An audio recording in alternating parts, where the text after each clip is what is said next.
आज है 2 जून 2026 की प्रातः मुरली की मुख्य पॉइंट्स। संगम पर बाप आए हैं तुम्हारा ज्ञान श्रृंगार कराने। ये है सतो प्रधान श्रृंगार जिससे तुम 21 जन्मों के लिए स्वर्ग की परी बन जाएंगे। तुम्हें जरा भी तमो प्रधान जिस्मानी श्रृंगार नहीं करना। फैशन भी कशिश करता है। तुमको गोरा बनना है एक शिव बाबा से। मेरा बनकर कभी पतित नहीं बनना। अगर मेरी मत पर चलेंगे तो तुमको पटरानी बनाऊंगा। इसमें बड़ी हिम्मत और महावीर बना चाहिए। अभी बाप द्वारा तुमको दैवी स्वराज्य का माखन मिला है तो विनाश के पहले बाप से पूरा वर्षा ले लो। कुंभकर्ण की नींद में सोई नहीं रहना। बच्चे गृहस्थ में रहते कभी तंग नहीं होना। घर बार की पूरी संभाल करनी है। भले धंधा धोरी करो लेकिन गुप्त रूप से यात्रा पर रहो। किसी भी देहधारी में मोह का रग नहीं जाना चाहिए, नहीं तो फंस पड़ेंगे। कुछ भी होता पर तुमको रोना नहीं है। आंसू आया तो समझो फेल हुए। अब सुनते हैं महावाक्यों को विस्तार से। मेरे मीठे मीठे बाबा आओ साथ में मुरली का सार सुनाए। मीठे बच्चे, तुम हो रूहानी पंडे। तुम्हें गृहस्थ व्यवहार संभालते हुए कमल फूल समान बनना है।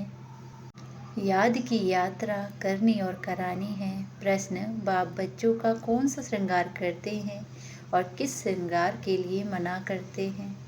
उत्तर, बाबा कहते, मीठे बच्चे, मैं तुम्हारा रूहानी श्रृंगार करने आया हूँ।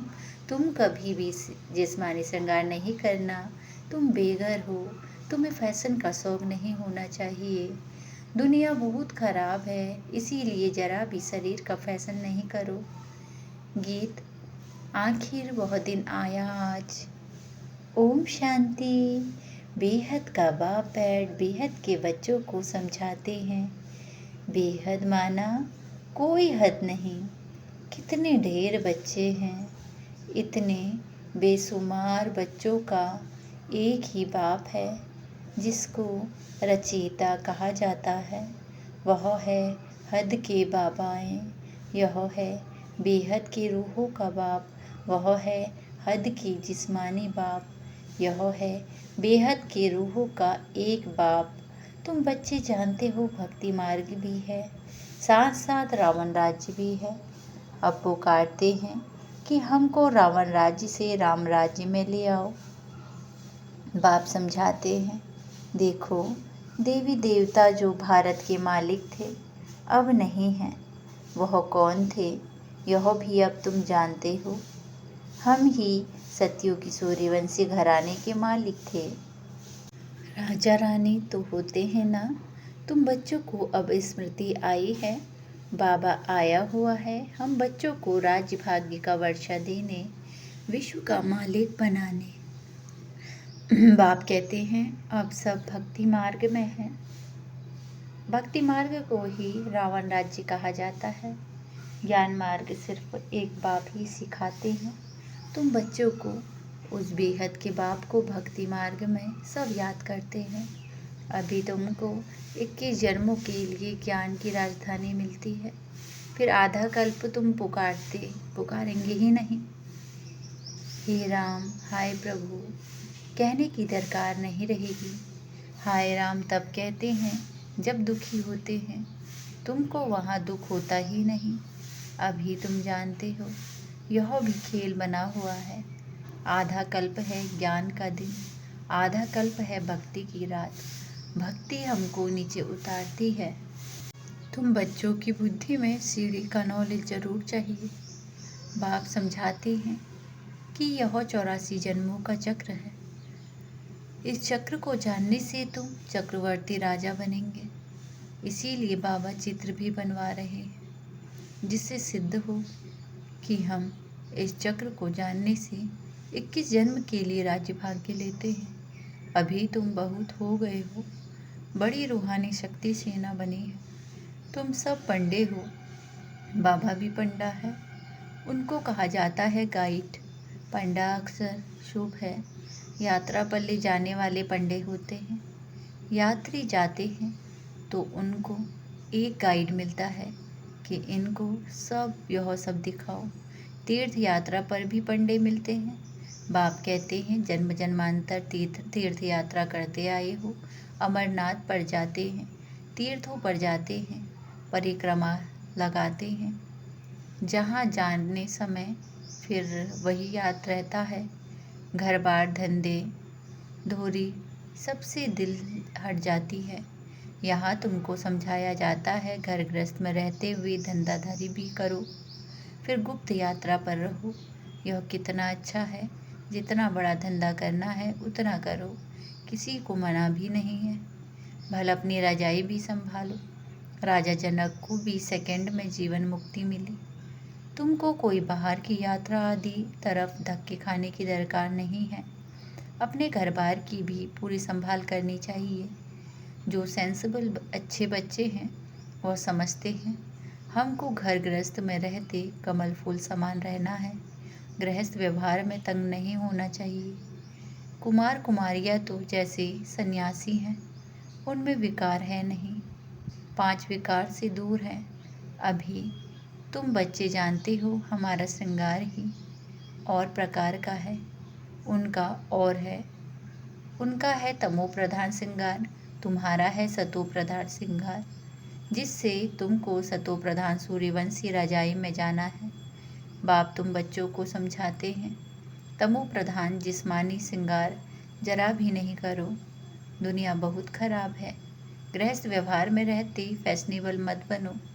फैशन कशिश करता है, इस समय खूबसूरती अच्छी नहीं है। काले हो तो अच्छा है, कोई पंजा नहीं मारेगा। खूबसूरत पिछाड़ी तो फिरते रहते हैं। श्री कृष्ण को भी सांवरा दिखाते हैं। तुमको गोरा बनना है, शिव बाबा से वह गोरे बनते हैं। पाउडर आदि से कितना फैशन है, बात मत पूछो। साहूकारों की तो सत्यानाश है। गरीब अच्छे हैं, गाँवड़े में जाकर गरीबों का कल्याण करना है, परंतु आज करने वाले बड़े आदमी भी चाहिए। तुम सब गरीब हो ना, कोई साहूकार है क्या? तुम देखो कैसे साधारण बैठे हो। बम्बई में फैशन देखो तो क्या लगा पड़ा है। बाबा पास मिलने आते हैं तो कहता हूँ तुमने यह जिस्मानी श्रृंगार किया है, अब आओ तो तुमको ज्ञान श्रृंगार कराएं, जिससे तुम स्वर्ग की परी 21 जन्मों के लिए बन जाएंगी, सदा सुखी बन जाएंगे, ना कभी रोएंगे ना दुख होगा।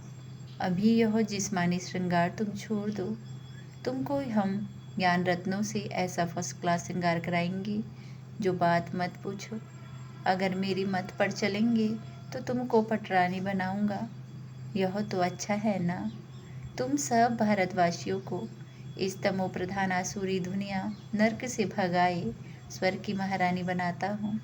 तुम बच्चे समझते हो आज हम सफ़ेद पोश में हैं, दूसरे जन्म में स्वर्ग में सोने के चम्मच से दूध पिएंगे। यह तो बहुत छीछी दुनिया है। स्वर्ग तो स्वर्ग है, बात मत पूछो। यहाँ तुम भी बेघर हो, भारत बेघर है। बेघर टू प्रिंस गाया हुआ है। इस भारत में ही फिर जन्म लेंगे। बाप ने हमको स्वर्ग का मालिक बनाया था। रात दिन का फर्क है। महान गरीब, जिनको खाने के लिए कुछ नहीं होता है, उनको ही दान दिया जाता है। भारत ही महान गरीब है। बेचारों को यह पता भी नहीं है कि इस समय सब तमो प्रधान हैं, दिन प्रतिदिन सीढ़ी नीचे उतरते रहते हैं। अभी कोई सीढ़ी चढ़ नहीं सकते। 16 कला से 14 कला, फिर 12 कला, नीचे उतरते ही आते हैं। यह लक्ष्मी नारायण भी पहले 16 कला संपूर्ण थे, फिर 14 कला। यह अच्छी रीति याद करना है। सीढ़ी उतरते उतरते बिल्कुल पतित बन गए हो, फिर स्वर्ग के मालिक कौन बनाए? यह वर्ल्ड की हिस्ट्री ज्योग्राफी रिपीट होती है। यह भी सब कहते हैं, परंतु अब कौन सी हिस्ट्री रिपीट होगी यह कोई नहीं जानते। शास्त्रों में तो लिख दिया है, सतयुग की आयु लाखों करोड़ों वर्ष है। पूछो सतयुग कब आएगा? कहेंगे अभी 40,000 वर्ष पड़े हैं। तुम सिद्ध कर बतलाते हो कल्प की आयु ही 5,000 वर्ष है। वह सिर्फ सतयुग को ही लाखों वर्ष दे देते हैं। घोर अंधियारा है ना, तो मनुष्य कैसे माने भगवान आया होगा। वह समझते हैं भगवान तब आएंगे जब कलयुग का अंत होगा। अभी तुम बच्चे इन सब बातों को समझते हो, विनाश सामने खड़ा है। बच्चों को समझाया जाता है कि विनाश की पहले बाप से वर्षा ले लो, परंतु कुंभकर्ण की नींद में सोए पड़े हैं तो बेचारे हाय हाय कर मरेंगे। तुम्हारी जय जयकार हो जाएगी। विनाश में होती ही है हाय हाय, विपरीत बुद्धि हाय हाय ही करेंगे। अभी तुम हो सच्चे की औलाद सच्चे, नरक का विनाश होने बगैर स्वर्ग कैसे बनेगा। तुम कहेंगी यह तो महाभारत की लड़ाई है, उनसे ही स्वर्ग के द्वार खुलने हैं। मनुष्य तो कुछ नहीं जानते हैं, तुम्हारी बुद्धि में है। हमको अभी देवी स्वराज्य का माखन मिलता है, वह आपस में लड़ते रहेंगे। है वह भी मनुष्य, तुम भी मनुष्य। वह है आसुरी संप्रदाय, तुम हो देवी संप्रदाय। बाप बच्चों को सम्मुख समझाते हैं, तुम बच्चों के अंदर में खुशी रहती है। अनेक बार तुमने ऐसी राजधानी ली है जैसे अभी तुम ले रहे हो। वह आपस में दो बिल्ले लड़ते हैं, माखन तुमको मिलता है सारे विश्व की बादशाही का। तुम यहाँ आते ही हो विश्व का मालिक बनने। तुम जानते हो हम बाबा से योग लगाए कर्मातीत अवस्था को पाएंगे। वह आपस में लड़ेंगे, हम विश्व की बादशाही पा ही लेंगे। यह तो कॉमन बात है। वह है बाहुबल वाले विश्व की बादशाही ले ना सके। तुम योग बल से विश्व के मालिक बनते हो। तुम्हारा है ही अहिंसा परमो धर्मा, दैवी धर्म। दोनों हिंसाएं वहाँ होती नहीं। काम कटारी की हिंसा सबसे खराब है, जो तुमको आदि मध्य अंत दुख देती है। यह किसी को पता नहीं। रावण राज्य कब होता है? अभी पुकारते हैं आकर हमको पावन बनाओ, तो जरूर कभी पावन थे ना। भारतवासी बच्चे ही पुकारते हैं दुख से लिबरेट करो, शांति धाम ले जाओ, दुख हर कर सुख दो। श्री कृष्ण को हरि भी कहते हैं। बाबा हमको हरि के द्वार ले चलो। हरि का द्वार है कृष्णपुरी, यह है कंसपुरी। यह कंसपुरी हमको पसंद नहीं है। माया मच्छंदर का खेल दिखाते हैं। यह तो तुम जानते हो रावण का राज्य द्वापर से शुरू होता है। देवताएं जो पावन थे वह पतित होने शुरू होते हैं। इसकी भी निशानियाँ जगन्नाथपुरी में है। दुनिया में बड़ा गंदा लगा हुआ है। अब हम तो उन सब बातों से निकल परिस्तान में जाते हैं। इसमें बड़ी हिम्मत महावीर बना चाहिए। बाबा का बनकर पतित थोड़े ही बनना है। वह समझते हैं स्त्री पुरुष इकट्ठा रहे और आग न लगे, यह हो नहीं सकता। इसीलिए ही हंगामा करते हैं कि यहाँ स्त्री पुरुष को भाई बहन बनाया जाता है। ऐसा तो कहाँ लिखा हुआ नहीं है। पता नहीं यहाँ कौन सा जादू है। अरे तुम ब्रह्मा कुमारियों के पास जाएंगे और बस तुमको वहाँ बांध रखेंगी। ऐसे ऐसे वहाँ बहकाते रहते हैं। यह भी ड्रामा विनोद है। जिनका पाठ होगा वह ऐसा कैसे भी आ जाएंगे। इसमें डरने की बात ही नहीं। शिव बाबा तो ज्ञान का सागर है। पतित पावन सर्व का सद्गति दाता है। ब्रह्मा द्वारा पतित से पावन बनाते हैं। यह अक्षर ऐसे बड़े लिखो जो कोई भी आकर पढ़े। पवित्रता पर ही कितने विघ्न डालते हैं।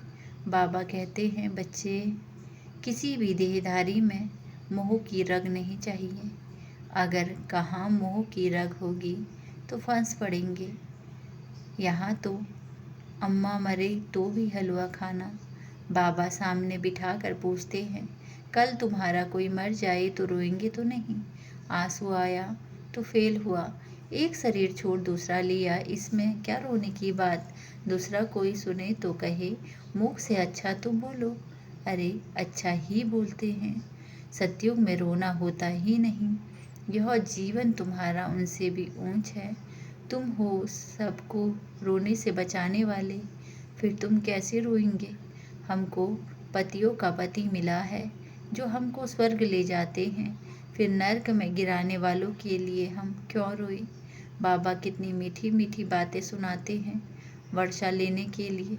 इस समय भारत का कितना कल्याण हुआ पड़ा है। बाबा आकर कल्याण करते हैं। भारत को मगध देश कहते हैं। सिंध जैसे फैशनेबल कोई होते नहीं। विलायत से फैशन सीख कर आते हैं। बाल बनाने का आजकल लड़कियों का कितना खर्चा करती है। उनको कहा जाता है नर्क की परियां। बाप तुमको स्वर्ग की परियां बनाते हैं। कहते हैं हमारे लिए तो यहाँ ही स्वर्ग है, यह सुख तो ले लेवे। कल क्या होगा हम क्या जाने, ऐसे अनेक विचार वाले आते हैं। अच्छा, मीठे मीठे सिखी लते बच्चों प्रति माता पिता बाप दादा का याद प्यार और गुड मॉर्निंग। रूहानी बाप की रूहानी बच्चों को नमस्ते। नमस्ते बाबा नमस्ते। सदा रहो हंसते, सदा रहो हंसाते। वाह बाबा वाह, वाह ड्रामा वाह। शुक्रिया बाबा शुक्रिया। धारणा के लिए मुख्य सार पहला, सच्चा सच्चा रूहानी पंडा बन सबको घर का रास्ता बताना है। शरीर निर्वाह अर्थ धंधा करते याद की यात्रा में रहना है। कार्य व्यवहार में तंग नहीं होना है। दूसरा, ज्ञान श्रृंगार कर स्वयं को स्वर्ग की परी बनाना है। इस तमो प्रधान दुनिया में जिस्मानी श्रृंगार नहीं करना है। कलयुगी फैशन छोड़ देना है। आज की मुरली का वरदान है, बालक और मालिकपन के बैलेंस द्वारा युक्ति युक्त चलने वाली सफलता मूर्त भव। बालक और मालिकपन के बैलेंस द्वारा युक्ति युक्त चलने वाले सफलता मूर्त भव। विस्तार जितना हो सके सर्विस के संबंध में बालकपन, अपने पुरुषार्थ की स्थिति में मालिकपन, संपर्क और सर्विस में बालकपन, याद की यात्रा और मंथन करने में मालिकपन, साथियों और संगठन में बालकपन और व्यक्तिगत में मालिकपन। इस बैलेंस से चलना ही युक्ति युक्त चलना है। इससे सहज ही हर कार्य में सफलता प्राप्त होती है। स्थिति एक रस रहती है और सहज ही सर्व के स्नेही बन जाते हैं। स्लोगन, सोचना और करना समान हो तब कहेंगे विल पावर वाली शक्तिशाली आत्मा। सोचना और करना समान हो तब कहेंगी विल पावर वाली शक्तिशाली आत्मा। अव्यक्त इशारे, सदा हर्षित रहने के लिए अपनी नेचर को सरल बनाओ, सहनशील बनो। विस्तार, हर्षित रहने का गुण पुरुषार्थ में बहुत मददगार बन सकता है। लेकिन जैसे सूरत हर्षित रहती है वैसे आत्मा भी सदैव हर्षित रहे। इस नेचुरल गुण को आत्मा में लाना है। सदा हर्षित रहेंगे तो फिर माया की कोई आकर्षण आकर्षित नहीं करेगी, यह बाप की गारंटी है। लेकिन सदा हर्षित रहने के लिए अपनी रूहानी शान में रहना और सहनशील बन साक्षी दृष्टा हो माया के खेल को देखना है। अच्छा, ओम शांति।